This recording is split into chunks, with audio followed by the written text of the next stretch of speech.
Olá, olá, tá me ouvindo? Você me ouve? Olá, Carlos. Tá Boa noite. Boa noite, está me ouvindo? Me ouve bem?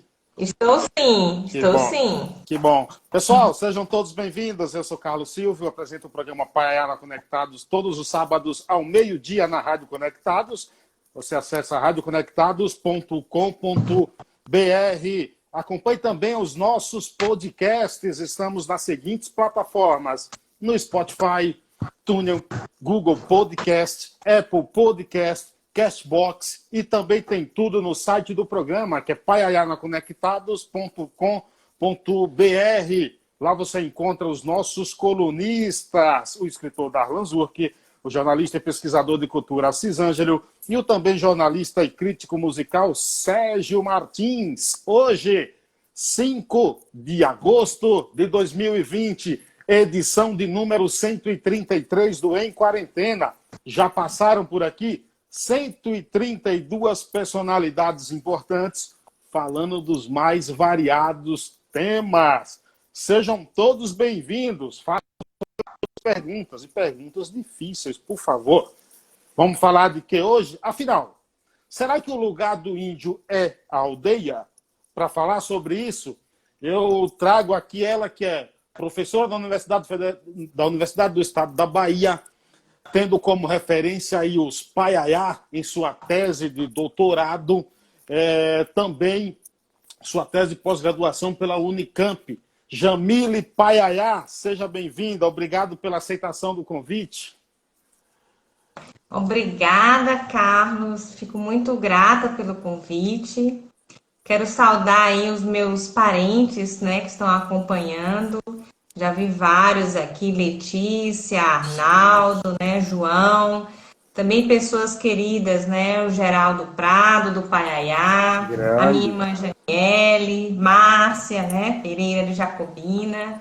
Muito E o, obrigada pelo e o, estudo. e o cacique Juvenal, Paiaiá, né? Que, você sabe qual é o sonho do cacique Juvenal? Vou revelar aqui em primeira mão. Ele me contou que o sonho dele é ter uma barba bonita como a minha, assim, entendeu? Esse é o desejo dele, entendeu? Eu falei, quem sabe um dia, quando ele crescer, entendeu? Terá uma barba assim. Pessoal, sejam todos bem-vindos. Jamila, você é de onde? Você nasceu onde? Fala um pouco da tua história. Vamos fofocar um pouco aí da tua vida. Você nasceu onde? Eu nasci em Serrinha, né, sertão da Bahia. Sou sertaneja, catingueira, paiaiá e trabalho em Jacobina, né, Piemonte da Chapada, que está ali mais próximo ainda do que hoje é a nossa aldeia, né, em Utinga. E vivo no trânsito, né, lá e cá. Vim da roça, né, Uhum. cursei geografia na Universidade do Estado da Bahia, onde hoje sou professora. E de lá segui para o mestrado na UFBA, o doutorado na Unicamp, né, na área da geografia, e muito nessa interlocução com esse modo de vida da roça e especialmente, né, indígena, né, enquanto esse descobrimento enquanto indígena. E nesse momento você fala de onde? Nesse momento, para te ser muito sincera, eu falo de Londrina, né, no Paraná. Olha só! Embora também eu fico em Limeira, no estado de São Paulo, mas aí é justamente esse trânsito, né? Que E nesses legal. tempos de Covid ficam muito complicados. Hoje tivemos uma emergência aqui, tivemos que vir para atender os meus sogros. Entendi. Pessoal, vocês estão ouvindo? O professor Geraldo Prado assim, mandou uma mensagem ali, cadê o som? Me dá um joinha aí para saber se vocês estão nos ouvindo aí. É bom ter esse feedback aí, esse retorno. Dá um joinha aí para ver se está tudo ok. Cadê o cacique Juvenal? Dá um joinha aí, o Juvenal. Ele que está aí torcendo para um dia ter uma barba igual a minha, entendeu? Vou fazer uma doação porque chegou por aqui também o grande guitarrista da banda O Traje a Rigor, Marcos Klein. Marcos Klein, não sei porque eu falo Klein, viu, Klein? Palmeirense. Hoje eu sou Palmeiras, viu? Bom, tá todo mundo nos ouvindo. Geraldo falou que ele mais está sem som, pode ser o celular dele lá, viu? Respondendo aqui, Jamile, a tua primeira pergunta aqui, a minha primeira pergunta na introdução. O lugar do índio é aldeia? Essa é uma questão muito boa para ser colocada, né? Sobretudo pensando povos indígenas no Nordeste. Qual que é o lugar, né, de índio? Historicamente, a gente constrói essa imagem de que índio, para ser índio, ele tem que estar na aldeia. E isso, de uma certa maneira, revela um pouco como que a gente concebe o próprio ser indígena, né? Daquele que está longe e que está à parte da sociedade. Ele precisa estar lá. À medida que esse indígena ele vai para o ambiente urbano, ele vai para a universidade, ele frequenta a escola, é como se ele se despisse e passasse a ser como aculturado, a ser visto como aculturado, né? E aí ele é visto como não índio. O índio tem que estar, né, com aquela imagem nu, lá no mato, que aliás esse mato não é nem visto como caatinga, né? Restringe o indígena à mata atlântico, a própria floresta amazônica, entendendo lá na Amazônia. Então eles estão lá como animais selvagens. E à medida que a gente tem, na conjuntura brasileira, e os dados estatísticos mostram que a maior parte, né, desses indígenas, uma grande parte, não a maior, mas uma grande parte, são indígenas sem terra, né, ou em condições muito precárias, vivendo em minifúndios, no campo, entremeado à população, sobretudo no Nordeste. Somos indígenas, né, que muitas vezes não tem mais essa língua originária como era ela falada, e isso tudo é motivo para criar estereótipos de uma imagem indígena e dizer, você não é índio, né? Aliás, o próprio termo índio, né, mas você não é indígena, e que indígena ele tem que estar na aldeia. Por outro lado, a aldeia é muito importante. Nós precisamos dela. Mas para que é necessário a aldeia, né? Não como uma muralha, como um círculo fechado, uma fortaleza, e que indígena, para ser indígena, tem que estar lá. Mas como uma forma de acolher o próprio lugar. E o que é lugar, né? O que a gente aprende que é lugar? Não é um ponto. Não é um ponto localizado onde você fica ali parado. Mas, na verdade, a gente aprende, sobretudo nessa atuação paiaiá, né? No sertão da Bahia, na Chapada Diamantina, que o lugar é muito mais amplo, envolve muitas escalas. O próprio Otto paiaiá, que coleta ervas, ele atua em toda a Chapada Diamantina, não especificamente num único ponto. E esse ponto onde nós precisamos, né, acolher, digamos assim, a gente chama de território. Esse, sim, envolve relações de poder, envolve posse, mas para que a gente precisa desse território, dessa aldeia? É justamente a condição de acolhimento do próprio lugar, de acolhimento da própria ambiência, de acolhimento da árvore, de acolhimento do rio, né, de acolhimento do lugar. É da nossa responsabilidade mas não enquanto uma muralha que nos fecha, né? Jamila, me diz uma coisa. Você falou que nasceu ali em Serrinha, no sertão, e acredito que como você, eu, por exemplo, que nasci no Paiaiá, tenho os traços indígenas, mas desconheço a fundo a história, né? Não me passaram.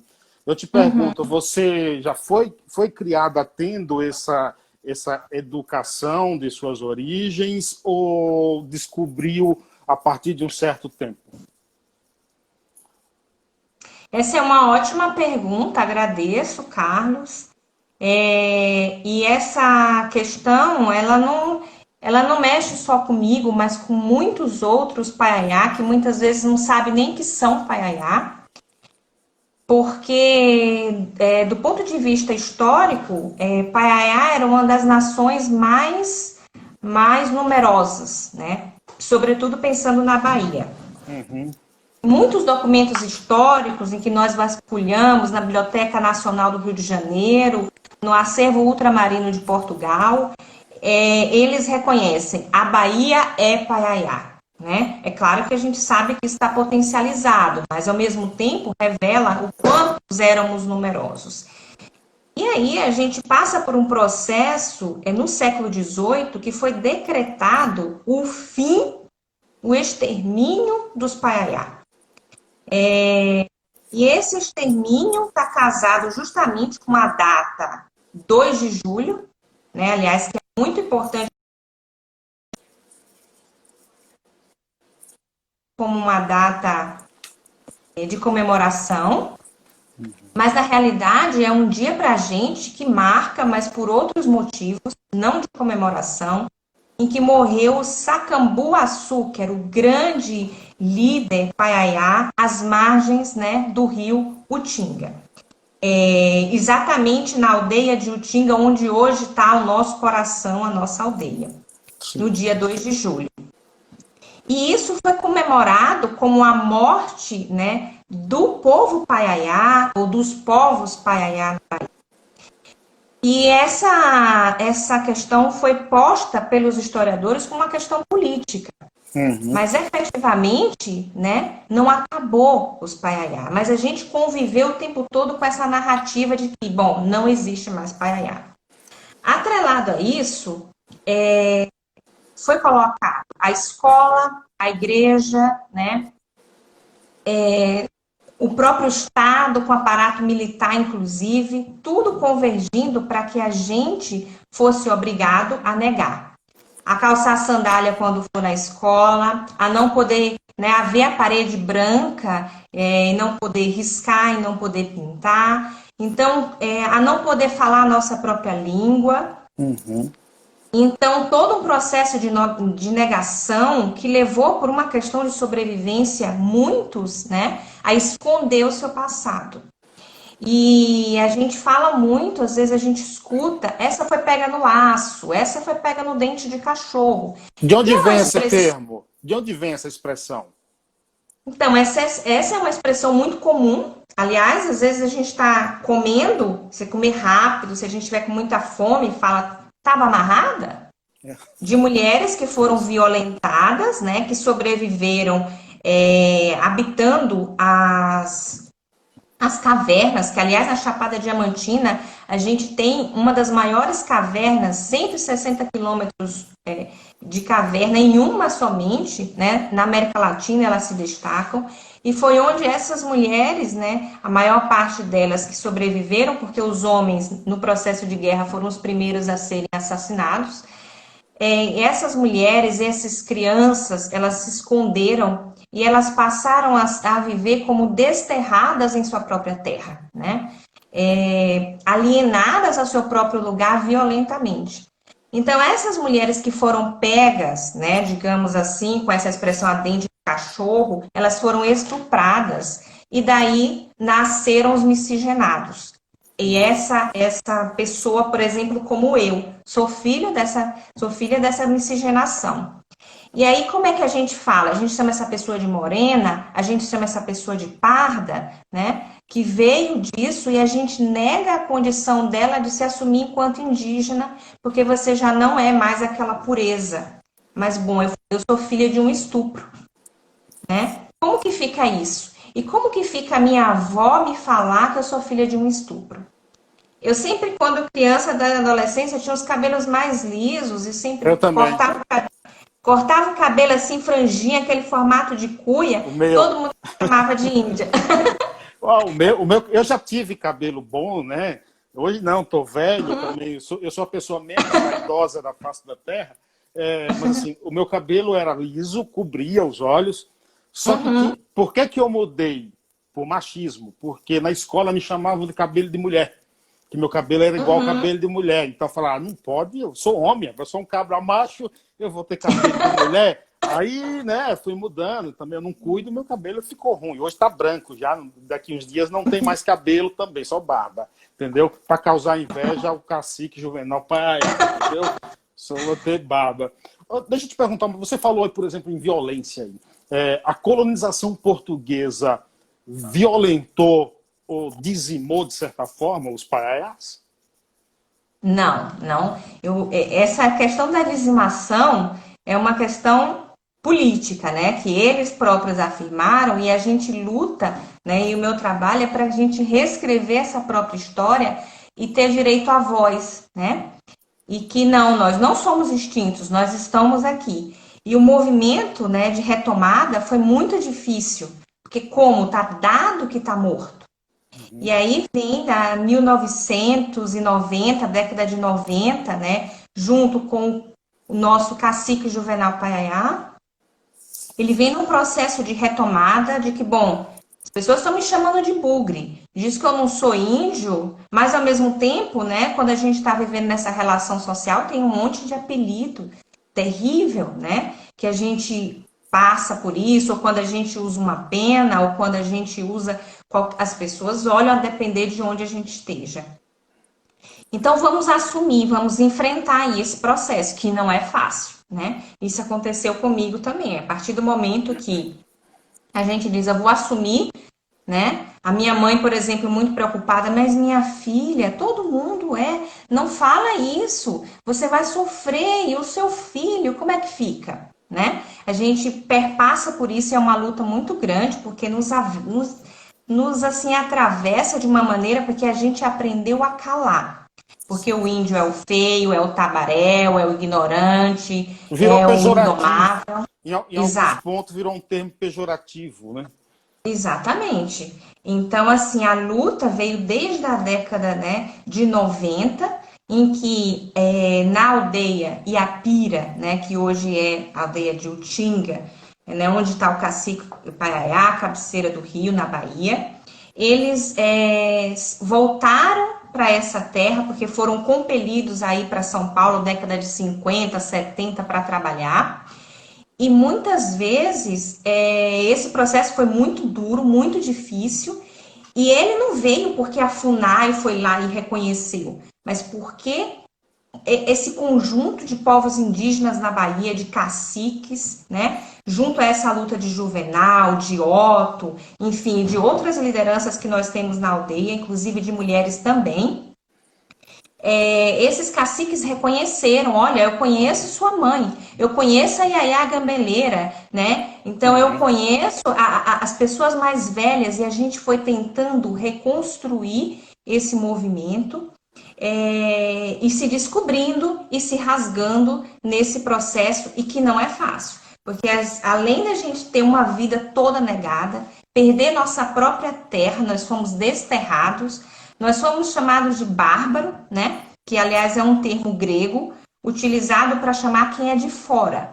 Então, a gente coloca o termo bárbaro para chamar vocês, para nomear, né? Como alienígenas, expropria, estupra, violenta, vai para a escola, chama de mulherzinha, chama de tabaréu, né? Ridiculariza, calça sandália menino, tira o pé do chão, tira o pé da terra. Vamos colocar aqui outra forma de alimentação. Então a gente tira toda essa geografia e tenta acabar com a história dessas pessoas e depois a gente tem que provar que a gente é indígena. Olha, nós somos aqui violentados, nós somos miscigenados, mas nós somos. Então isso é um processo de muita violência. O cacique Juvenal Paiaiá, que sonha ter uma barba bonita como a minha, ele diz aqui o seguinte: Jamile Carlos, e conviver como indígenas, juntos e separados? Como é que é? Então, essa é uma grande questão. Nós estamos, enquanto Paiaiá, por esse processo de fragmentação, tem Paiaiá em São Paulo, tem Paiaiá em vários municípios na Bahia, e a gente encontra apoio, e por isso, nesse sentido, a aldeia é fundamental, né? Lugar de índio não é somente na aldeia. A aldeia não é para a gente ficar exilado do mundo, Mas lugar de índio é onde ele quer estar. Mas, ao mesmo tempo, esse processo na aldeia é necessário como esse coração que pulsa e esse coração que articula. Então, a gente tem hoje, embora na Bahia muitos pontos de referência Paiaiá, né? Mas, assim, o Tinga tem um papel fundamental de articulação. E essa articulação não é somente física, não é somente ir à aldeia. Mas, por exemplo, hoje nós estamos conectados aqui, né, por meio de você, por meio desse aparato tecnológico. E quem que é que nos está assistindo? Uma grande maioria são os nossos parentes paiaiá, que estão acompanhando a gente, né? Então, é separado, mas ao mesmo tempo junto, porque a questão física, ela, e sobretudo hoje, em tempos de Covid, ela pode ser um distanciamento em um certo sentido geométrico, mas nós não estamos distantes porque meu coração pulsa em Utinga hoje, né? O meu Inclusive, sangue. inclusive, assim que terminar essa live, eu vou ligar para o Zuckerberg para cobrar, porque eu acabei fazendo com que você baixasse o aplicativo do Instagram, entendeu? Então eu vou ligar para ele para cobrar essa grana aí, ele só fica lá ganhando dinheiro, aí não dá.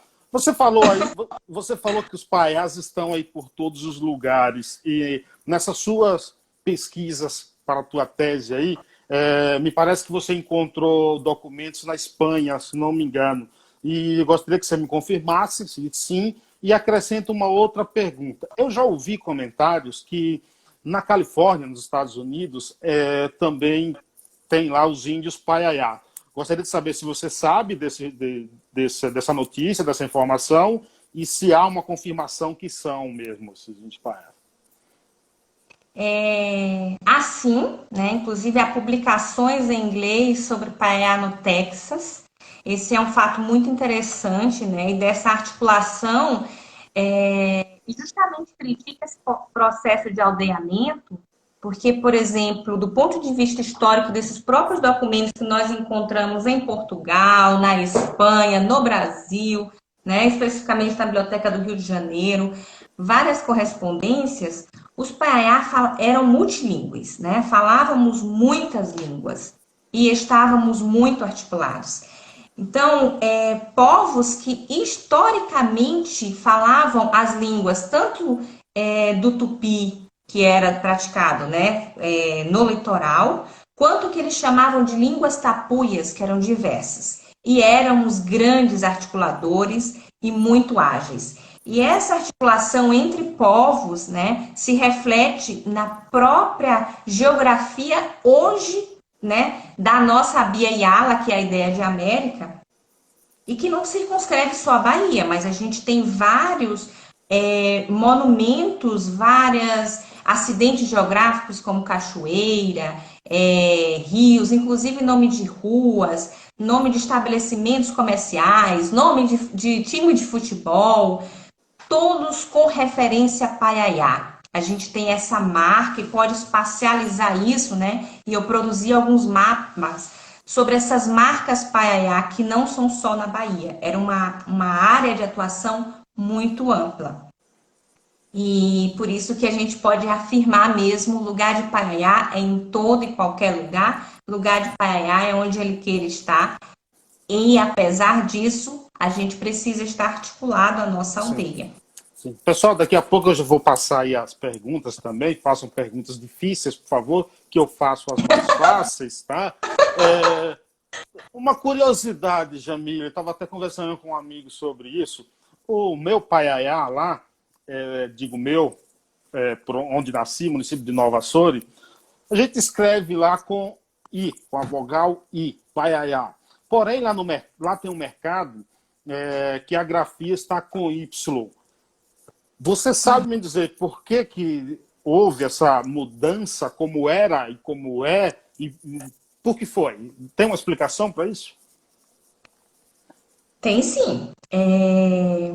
Essa mudança, né, na nossa forma de escrita, se deve muito, às vezes, como se escutou, né, como o outro entendeu o que se queria dizer, e, sobretudo, essas reverberações da própria escrita, não só da fala, mas da própria escrita. E que a gente tem não só com o Y para o I, mas a gente tem, por exemplo, com o S, que muitas vezes virou C cedilha, por exemplo, Paraguaçu, né, Sacambuaçu, o X que vira C, Jaxi vira Jaci, por essa questão mesmo da própria escuta, né? E como isso vai ganhando reverberações ao longo do tempo, né? A língua é uma questão viva. Mas com esse processo do Y para o I, a gente perde muito, porque não é só uma vogal, né? O Y, ele tem a ver com a nossa geograficidade, ou seja, com a nossa relação e a nossa maneira de viver o mundo. O que quer dizer isso? Geralmente, Y, no começo da palavra, ela significa água, né? Então, assim, a gente tem várias palavras, e a própria Iapira, né? Que quer dizer, a povoado cabeceira do rio, a nascente do rio, ela começa com água. O Tinga, que é onde, né, também está a cabeceira do rio, a Iapira, nossa aldeia, também escrita como Otinga, mas nós acreditamos que veio do Itinga, que significa água branca. E ao mesmo tempo, o Y, ele é começo de palavras que tem a ver com o vento e que tem a ver com terra. Ibi, Ibitu. Então, é esse água, né? É esse terra, é esse ar, é essa ambiência do mundo que nós acostumamos a fragmentar e a ver. Então, quando a gente tira esse som desse Y, né? E coloca o I, muitas coisas se perdem enquanto pensamento, não somente vogal. Então, pá, ya, ya. O pá, ya, ya, em alguns vocabulários, ele ia, o sufixo ia quer dizer muito rápido.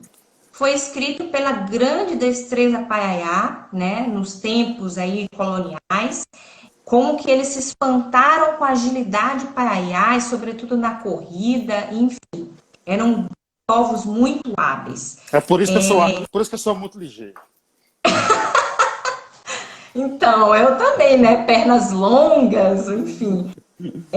Muita agilidade. Mas, ao mesmo tempo, isso é como o outro percebeu, e cada vez eu tenho mais percebido isso, sentido nessa minha vivência com a aldeia, e nessas conversas, sobretudo com o nosso cacique Juvenal, em que Iaiá é a nossa gameleira, né? E essa gameleira que tem essa relação, e aí depois a gente pode conversar em outros momentos, com essa terra, com esse ar, e essa gameleira que também é água, que reflete a nossa luta com a calha dos rios, né? Historicamente, onde tem rio, né? Nesse sertão baiano tem Paiaiá. E aí, somos povos Iaiá, povos que essa espiritualidade vem a partir dessa gameleira, vem a partir dessa relação, né, espiritual com Iaiá, que nos conecta ao grande espírito. Então, Paiaiá quer dizer povos, filhos do grande espírito. E que não é religião, que não é devoção à árvore em si enquanto matéria, mas é espiritualidade, né? É essa conexão, né, espiritual mesmo. E aí, esse Iaiá tem muita força, né? E essas mulheres chamadas Iaiá, também chamadas gameleira, com essa árvore e com essa relação entre essa forma de viver o mundo, esse ser terra, esse ser água, esse ser ar, essa ambiência que hoje ficou fragmentada com uma conexão espiritual, né? Então, somos filhos do Gama Espírito, somos filhos da Gameleira, somos filhos de Iaiá. E, portanto, o Y, ele é muito importante para tirar essa maneira como é vista simplesmente a vogal I. E aí eu acho que o Y ajuda mais a diferenciar e a tonificar essa nossa relação muito própria nossa, Paiaiá, com o mundo, né? Com a espiritualidade. Deixa eu te fazer aqui mais uma pergunta para aí eu começar a série de perguntas dos telespectadores. É óbvio que eu só vou passar as perguntas mais difíceis, né? Claro, né? Poderia. Jamila, é o seguinte, a alteridade parte sempre do pressuposto de que todo ser humano social interage, ele interdepende do outro, né? Na Uhum. alteridade indígena, por exemplo, é necessário nos despis de representações estereótipicas e dessa colonialidade de pensamento? Então, essa questão da alteridade, né, eu discuto muito identidade e alteridade. Quem eu sou e como que eu me relaciono com o outro. Muitas vezes as pessoas são taxadas com o outro, e muitas vezes nós somos esse outro, como aquele que está lá. Olha, aquele que tem que estar na aldeia, aquele que tem que estar nu, né? E isso são representações do que a gente imagina que é outro. As pessoas, por exemplo, vestem um paletó e ela não diz assim, hoje eu vou vestir uma roupa étnica, uma roupa de branco, né? Ninguém diz isso. Mas as pessoas querem se vestir de outro, e aí ela diz, quando ela vai vestir o étnico, e o étnico é o diferente, é o outro, ou é uma roupa africana, ou uma roupa indígena, genericamente falando. Né? Ele vai se fantasiar de indígena e essa roupa é étnica, se a gente digitar isso no Google, né? A Uhum. gente não está falando da alteridade enquanto esse outro que está lá. Não é isso. Nós temos que lutar contra esses estereótipos, né? Mas ao mesmo tempo, como nós acolhemos o outro? E o outro não é só pessoa, não é ser humano. O outro é o maracajá, o outro, né, que é onde o nosso cacique Juvenal nasceu. O outro é também a Gameleira Iaiá, o outro é o Rio Tinga, o Rio Itapicuru, o outro é o lugar que nós temos a responsabilidade de acolher. Não só simplesmente o humano, não só simplesmente o outro, mas nós precisamos, por exemplo, o outro humano, mas nós precisamos de um território, e é por isso a importância do território Tinga, para acolher esse outro, para acolher essa Chapada Diamantina, para acolher esse lugar e também, ao mesmo tempo que a alteridade, ele constitui a minha identidade. Então, assim, o rio, o Tinga, ele pulsa em mim, ele pulsa na minha veia e ele me constitui enquanto paiaiá, enquanto responsabilidade que eu tenho pelaquela calha do rio. E, por exemplo, como a gente explica, logo quando eu cheguei na aldeia, por exemplo, a gente conversando, tinham sido plantadas só de gameleira 5.000 mudas. Aí você me pergunta quantas pessoas foram plantadas isso? Um número minúsculo. Quantos elas ganharam por isso? Nada, né? Uma vida inteira lutando na calha dos rios, envolvendo financeiramente ganhando, não tem. Né? Temos hoje um viveiro. Mas vai ver o que esse viveiro, né? De que forma a gente luta, porque as outras pessoas não veem isso como produção, né? Otto Paiaiá, né, uma grande referência que a gente tem na aldeia, por exemplo, ele olha para mim e ele diz, Jamile, você trocaria a sua perna por uma perna mecânica? A perna mecânica corre mais, é mais produtiva. É assim que acontece com a nossa terra. As pessoas tiram toda a vegetação e vamos colocar lá uma monocultura, porque vai dar produtividade, né? Mas o que é isso? Como que a gente faz? O que significa fazer isso, né? E que significa ir na contramão disso e lutar? E não é assim demagogia, mas a pessoa vive plantando, desde o que a gente traz para a nossa casa, né? Desde a nossa relação com a própria ambiência urbana e como eu vejo a própria aldeia, minha responsabilidade, que não é nenhuma forma assim de, eu vou retribuir, eu vou fazer aquilo, eu vou dar, porque vai me fazer bem. Às vezes as pessoas fazem como terapia. Não, eu vou fazer porque é minha responsabilidade de fazer e Sim, minha responsabilidade de acolher. Então é sim. nesse sentido que é a alteridade, né? A alteridade é essa relação com a onça, é essa relação, né? Que nós somos amigos da onça, inclusive. Aproveitando que você falou em amigo, até preciso aqui fazer um agradecimento público, que a minha aproximação a você, ao cacique, aos paiaiás, foi tudo em função do Arnaldo também, que a gente começou um diálogo nas redes sociais, a quem eu agradeço, um cara muito, muito gentil. Aproveitando aqui, deixa eu começar a fazer as perguntas das pessoas, senão as pessoas vão embora no momento que eu recebo a informação que a gente acaba de ultrapassar a audiência do Jornal Nacional. Tama, Jornal Nacional. O perfil aqui, a Sertânica Woman, mulher sertaneja, ela diz o seguinte: Jamílio, como foi sua conexão com a aldeia Paiaiá de Utinga?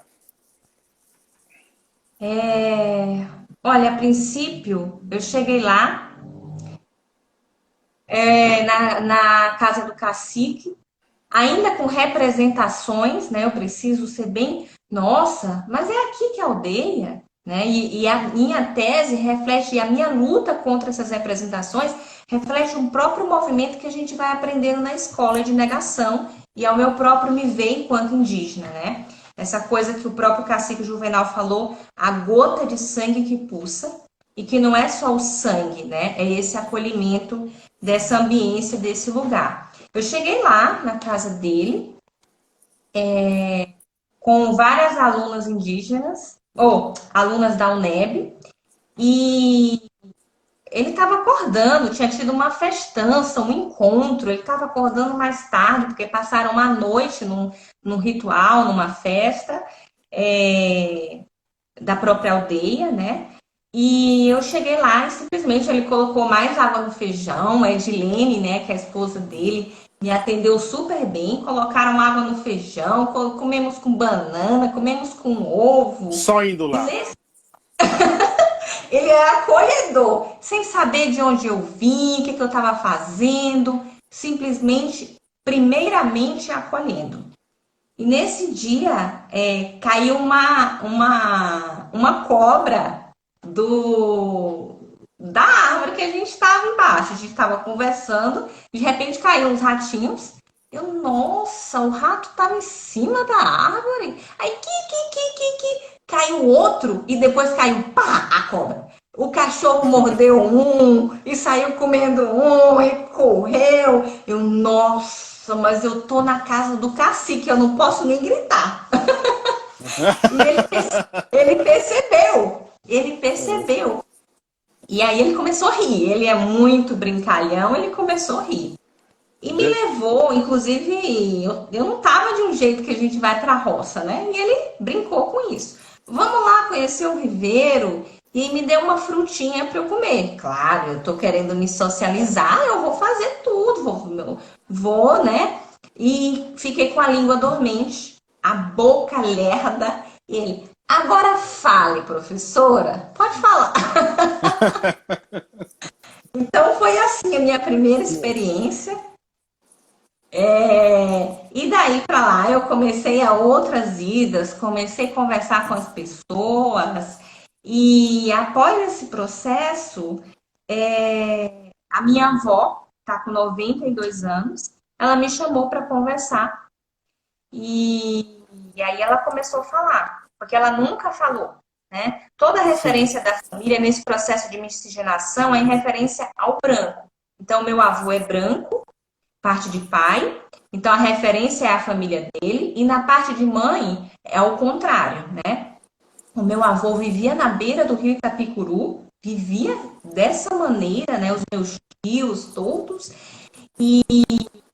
mas a minha avó é branca, então a referência da minha avó branca e a questão indígena que eu tenho dos dois lados, ela foi escondida, tentada esconder, não é nem ocultar, é jogar debaixo e calar. Mas eu tinha um apelido de Índia, né? E de onde que surgiu isso? Eu nunca nem parei para pensar, achava que eu só aparecia. E aí a minha avó me chama e me conta, olha, a minha mãe é Yaya. Ah, Yaya saiu de Morro do Chapéu. Ela vivia ali, Morro do Chapéu, Tinga. E enquanto ela falava, eu não sabia como responder e eu queria chorar e eu tremia. Eu falava, nossa, isso que eu estou pesquisando na própria tese está falando de mim. Mas, pai, por que o senhor não me falou?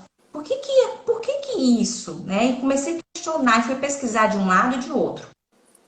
E todos contando a mesma história da escola, o calça e sandália, calça e chinelo menino, todos Aham. contando, não faça mais isso, mas todos viviam muqueando a carne, viviam na roça, com o candeeiro, Caçando o um pré, cuidado da erva. caçando um preá. Exato. Falando coisas que ninguém entendia. Então, quando eu vim para São Paulo, nossa, que língua que você fala? O que é isso? E aí eu comecei a pesquisar. Como que você não sabe o que é isso? Fui pesquisar todas as palavras indígenas. E aí Que legal. comecei esse processo, né? De volta De para minha aproximação. avó, retorno para a aldeia. E a forma como eu fui acolhida na aldeia, embora eu já estava lá o tempo inteiro, eles eram me sentia muito bem ali. Parece que uma coisa que convoca, quando eu encontro eles, me estremece. E ao mesmo tempo, eles me convidaram para andar no mato, como a gente sempre faz. Às vezes a gente Sim, vai sim. andar, né? Uhum. E aí teve um dia que cada um fez uma coisa para mim. Otto estava fazendo um colar e eu achando aquele colar lindo, com um dente lindo naquele colar. E aí ele pegou aquele colar e eu não sabia que aquele colar ia ser para mim. Cada um foi falando uma coisa, né? Jacinta, Pau, no território.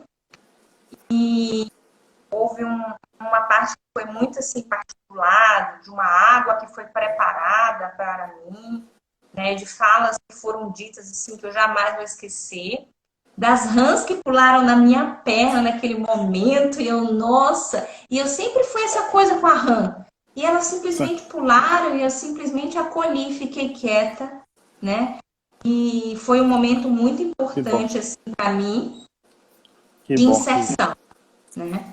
Isso é importante, essa conexão. Deixa eu mandar um abraço aqui para a Tainá, ela que é enfermeira lá em Nova Soura, está sempre acompanhando a gente. Arivaldo Prado também. E aqui também o professor Geraldo Prado, criador da maior biblioteca comunitária do mundo. Ele diz aqui, professora, a sua palestra está excelente. Para mim não é surpresa, porque já li e reli a sua excelente tese. E ele faz um convite, no dia 28 desse mês, a Jamila estará também participando aí de uma live no perfil da Biblioteca do Paiaiá com o professor Geraldo Prado. Não percam por nada nesse mundo, por favor, tá? Tinha uma pergunta aqui, mas eu acho que eu... Vamos lá, tá aqui. Cadê? Eu fugi aqui. Tinha uma pergunta aqui de alguém que eu fixei aqui. Cristiane, Jamile, como foi para você se descobrir Paiaiá? O que você sentiu? O que repensou sobre sua história passada, presente e futura?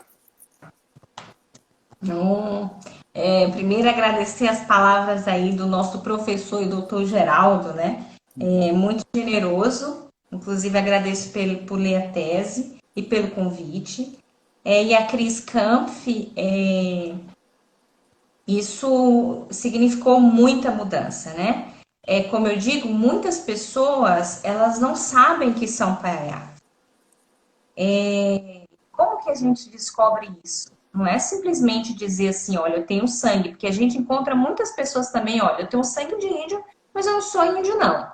O cacique costuma perguntar, filho de passarinho é o quê? É vaca? Né? Ele costuma a problematizar. O que é filho de passarinho? Passarinho né? Uhum. Mas significou muita coisa, muita, muita, muita. Porque à medida que a gente se assume, a gente passa a ter um estranhamento dentro da própria pessoa com que a gente convivia. Bom, por que agora você está falando que você é índia? A vida toda você não era? Por que agora você é? Né? Também com as pessoas, não só dentro do ambiente familiar que quer esconder, nossa, você está trazendo isso à tona, mas olha, não é assim não, todo mundo tem um pouco de índio, todo mundo. Então, para tentar conter, né, e esse é o grande efeito da nossa colonialidade que existe hoje, e a gente passa a conviver e sentir na pele vários estereótipos, várias piadinhas. Lugar de índio é na aldeia, viu? Índio vai fazer barulho. piadinhas cotidianas, né? Eu, por exemplo, dentro da própria universidade, que é um lugar que a gente entende que deveria, né, estar mais aberto a essas coisas, mas eu convivo com isso.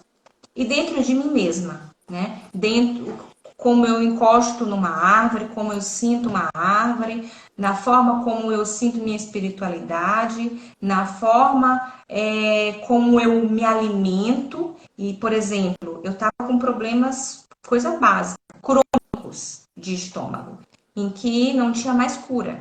E eu tive um processo de cura dentro da aldeia Paiaiá, com um tratamento de 30 dias, né? Com Jacinta Paiaiá, uma grande referência para mim e Otto também. De coisas que eu não sabia que eu fazia, né? E eu passei a comer abóbora crua, quiabo cru, coisas mais banais do dia a dia. Sempre comi quiabo, viu? Cru, assim.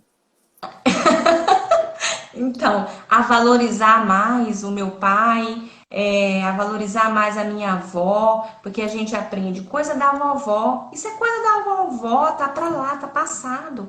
Então, na escola, eu aprendi a corrigir o meu pai, eu aprendi a corrigir a minha mãe, e isso é horrível. A corrigir, porque na verdade, ela que estava correta, tinha as palavras originárias que eram estranhas muitas vezes a forma como ela foi adquirida, né, na língua portuguesa.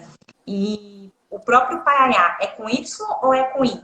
Mas se no dicionário na escola tivesse com I, é com I, não é com Y, né? E onde que a gente aprende outras formas, né, com a oralidade, a própria forma minha de fazer pesquisa, pesquisadora.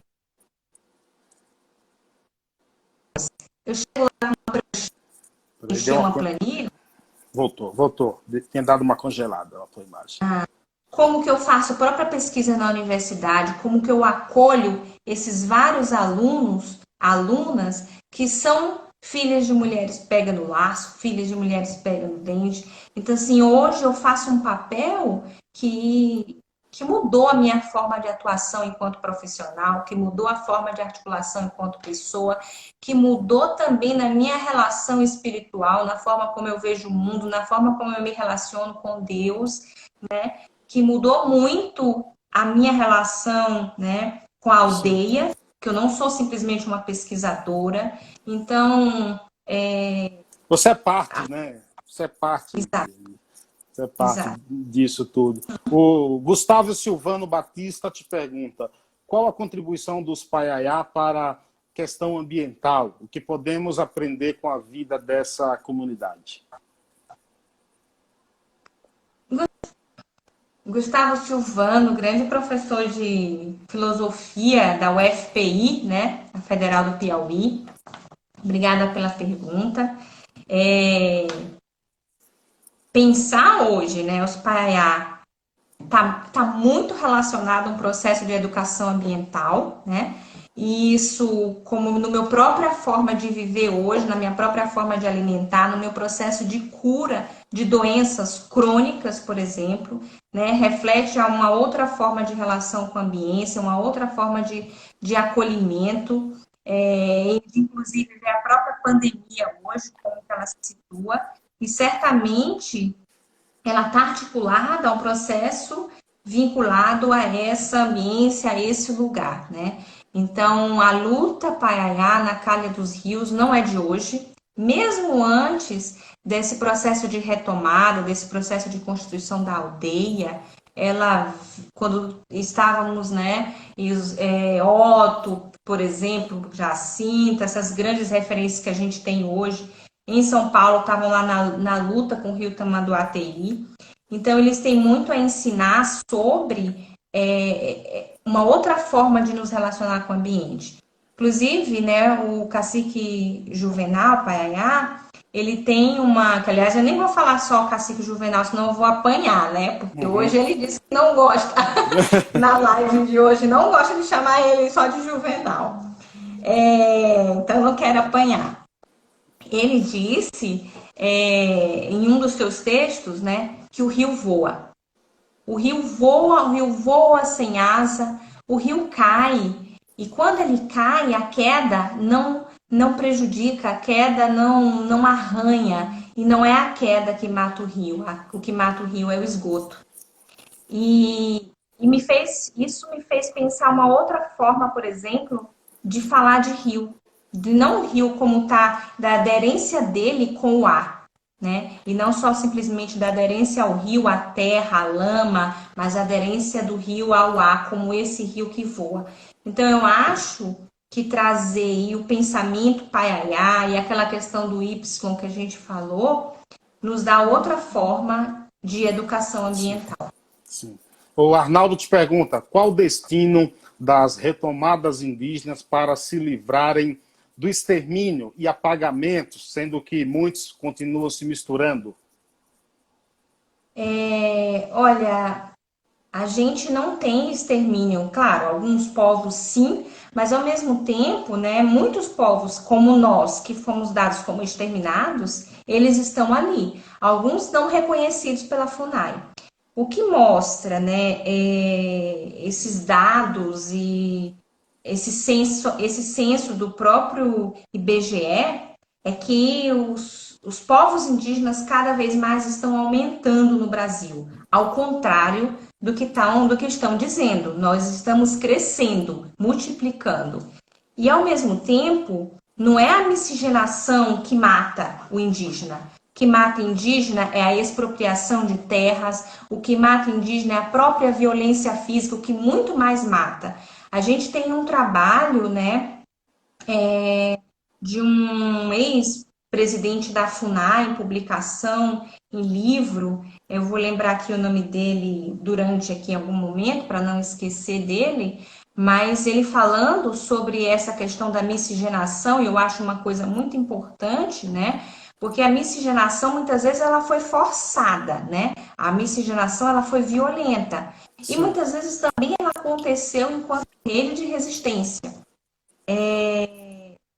E essa miscigenação, ela não nos faz deixar de quem somos.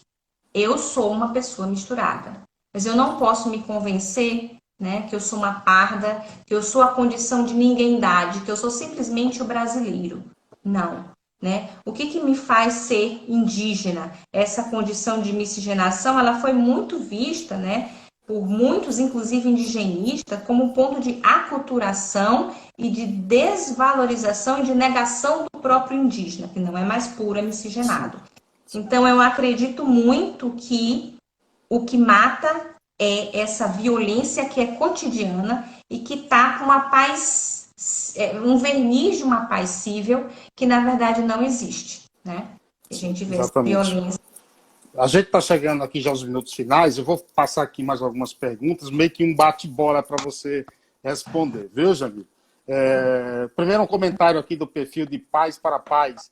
Temos toda uma medicina alternativa nas mãos dos brasileiros de verdade, nossos índios. Marginalizamos nossos ancestrais e ainda nos chamamos de evoluídos. Obrigado por tua mensagem. O cacique Juvenal Barba Paiaiá, ele diz assim: como manter vivo o território sem fazer dele uma área só de produção?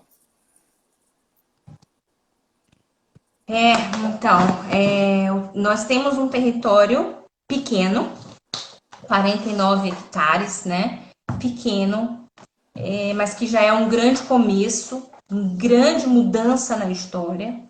E que sim, nós fazemos dele uma área de produção. Nós precisamos fazer isso, nós precisamos viver, porque o indígena não está desarticulado do mundo, né?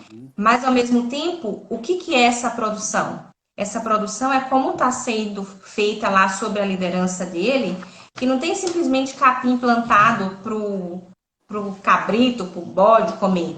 Ele está entremeado, né, a várias árvores e que não está uma preocupação de, olha, essa banana a gente vai ter que ficar, não vai poder arranhar, a palha não vai, não. Essa árvore não vai poder crescer porque essa está aqui, não. A gente quer uma agrofloresta, né? Como que a gente constrói com energia solar? Para onde que vai o esgoto? Vai para o rio? Não vai. Então, essas outras formas de produção, que às vezes é difícil de entender, mas não quer dizer que não é produtivo. Aliás, muito do que é produzido também não é conhecido, não é difundido. Muito da farinha, por exemplo, que a gente come na Bahia vem da Serra do Ramalho, por exemplo, né? Não, perdão, da Serra do Padeiro. A gente tem os povos indígenas são muito produtivos, inclusive com as próprias ervas, inclusive ressignificando e ensinando cada vez mais para a própria medicina, né? Que, aliás, ela pega e sintetiza o que é produzido e o que está lá para a gente de princípios ativos. As pessoas, às vezes, costumam... eu vou tomar um chá. Acha que chá e às vezes fica repetindo aquele mesmo chá, mas tem um princípio ativo ali, tem uma energia, né? Então, os chás e as ervas e a forma como a gente ingere ela tem, ela realmente precisa ser muito ainda compreendida, entendida pelas outras pessoas, né? Sobretudo pela medicina alopática, que faz cada vez mais na indústria farmacêutica matar pessoas, né? Então, essa questão também sobre é uma outra forma de educação ambiental, é uma outra forma de ver a saúde. A saúde não é simplesmente vista, como muitas vezes é do ponto de vista médico, como doença, né? A saúde é tratada como um doente. Você vai para um hospital porque você está doente, e isso que é saúde. Né? Isso que mas a saúde ela tem que ser cuidada diariamente. Então é uma outra forma de pensar, né? E não somente a saúde do ponto de vista da doença, mas a doença é uma característica da ausência de saúde, é o contrário, né? Sim, E isso exatamente. faz muita diferença. Jamile, quando o papo é bom, o tempo também passa rápido. Eu gostaria de agradecer a tua aceitação, ter disponibilizado esse tempo. Olha, uma aula. Muito obrigado mesmo. Aí deixa a tua palavra final. O que eu citei na estante, né, o presidente da FUNAI, um livro para ser lido sobre essa questão da miscigenação, é o Mércio Pereira Gomes, né, só para falar aqui. Quero agradecer de muito, muito, muito essas pessoas queridas que estão aqui acompanhando, a essa grande rede de amigos, grande rede de irmãos, grandes parentescos e pessoas que nos acolhem, né? E o seu convite especialmente, você tá lindo com essa barba, com esse cabelo. Não fala isso que o Juvenal vai ficar mais com inveja. Ele realmente é uma autoridade muito importante, uma referência para mim, não quero apanhar, né? Exatamente.